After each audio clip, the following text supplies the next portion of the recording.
You got a really nice review here from, I may butcher her name, but Marianne Massopus.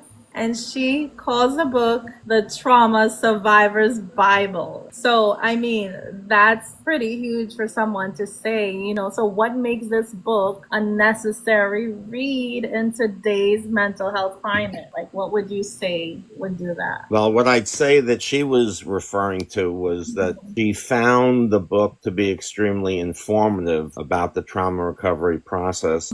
I not only recounted my personal journey, and when I say recounted, by the way, I think that I achieved a level of honesty that I really have not experienced as a reader. And I have read over 100 books on trauma and personal development that helped me, and this comes to Marianne's calling it the Trauma Survivor's Bible, that I had collapsed 100 books on trauma and transformation into its pages. At the same time, to tell a candid, painful story.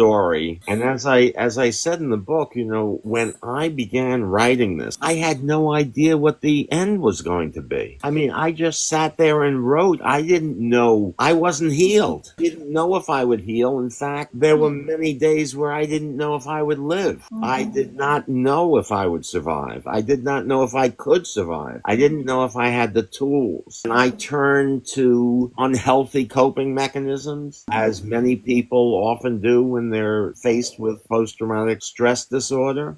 So I want to explain that as much as this was a tremendous intellectual task, if I could say that if you would imagine yourself in a washing machine, your head spinning in a washing machine, and then a dryer, that's how unsettled and ungrounded I was. And, many of the things that I spoke about in the book that helped me heal, I describe them as awakenings like forgiveness that it presented itself at the right time, like mindfulness, like understanding self-love, self-compassion. On some level, I trusted that I would survive, and that sense of hope and willingness to push through served me well.